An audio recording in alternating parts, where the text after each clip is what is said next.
KFAR SABA, Israel, Eliahu Pietruszka shuffled his 102-year-old body through the lobby of his retirement home toward a stranger he had never met and collapsed into him in a teary embrace. Then he kissed both cheeks of his visitor and in a frail, squeaky voice began blurting out greetings in Russian, a language he hadn't spoken in decades.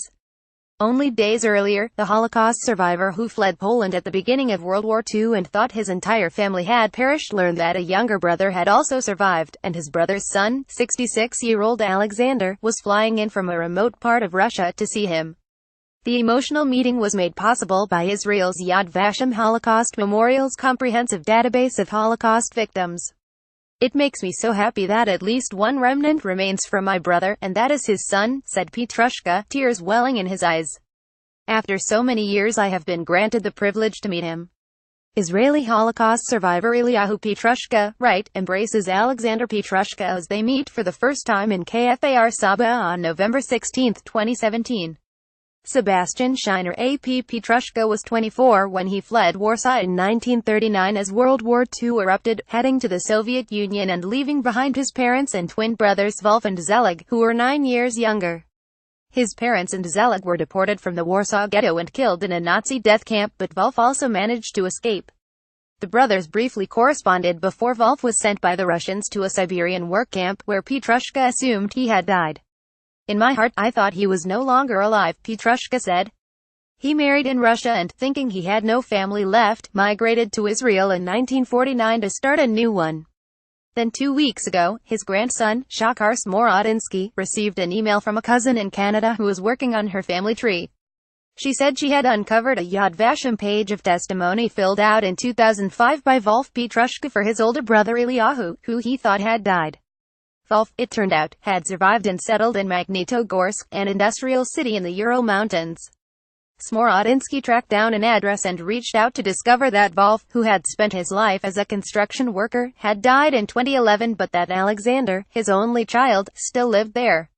After Smorodinsky arranged a brief Skype chat, Alexander decided to come see the uncle he never knew he had. Israeli Holocaust survivor Eliahu Pietruszka Center looks at a picture with Alexander Pietruszka and family in the central Israeli city of KFAR SABA on November 16, 2017.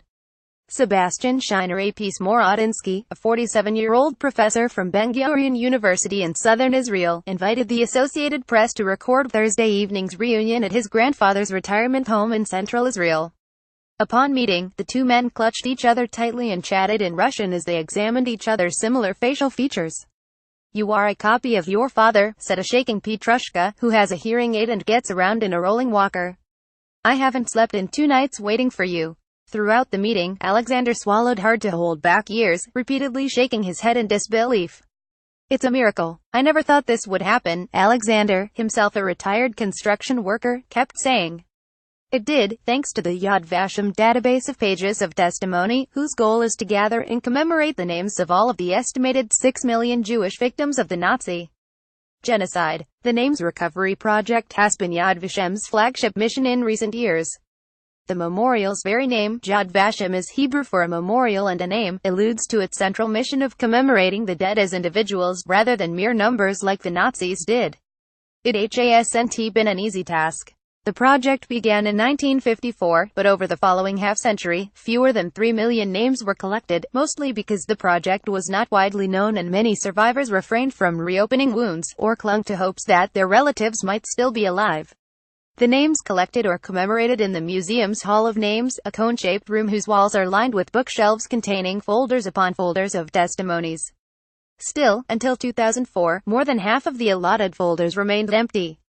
That year, the database went and provided immediate easy access to information in English, Hebrew, Russian, Spanish and German. Thanks to a high-profile campaign, and the efforts of Yad Vashem officials who have gone door to door to interview elderly survivors, the number has surged to 4.7 million names. Another rewarding byproduct has been that of tech-savvy grandchildren using it to research their families, leading to emotional reunions between various degrees of relatives from around the world. The rate of reunions has trickled significantly in recent years as elderly survivors have passed away, making each one increasingly significant, said Alexander Avram, the director of the database. "It is not too late to fill out pages of testimony. We need to document each and every victim of the Holocaust," he said. But such a reunion is a very special moment because we are not going to see a lot more of them in the future. Debbie Berman, a Yad Vashem official at the reunion, said it was incredibly moving to be there for the end of an era. This is one of the last opportunities that we will have to witness something like this. I feel like we are kind of touching a piece of history, she said. For Pietruszka, a retired microbiologist and great-grandfather of 10, it was a fulfilling coda to a long, eventful life. I am overjoyed, he said. This shows it is never too late. People can always find what they are looking for if they try hard enough. I succeeded.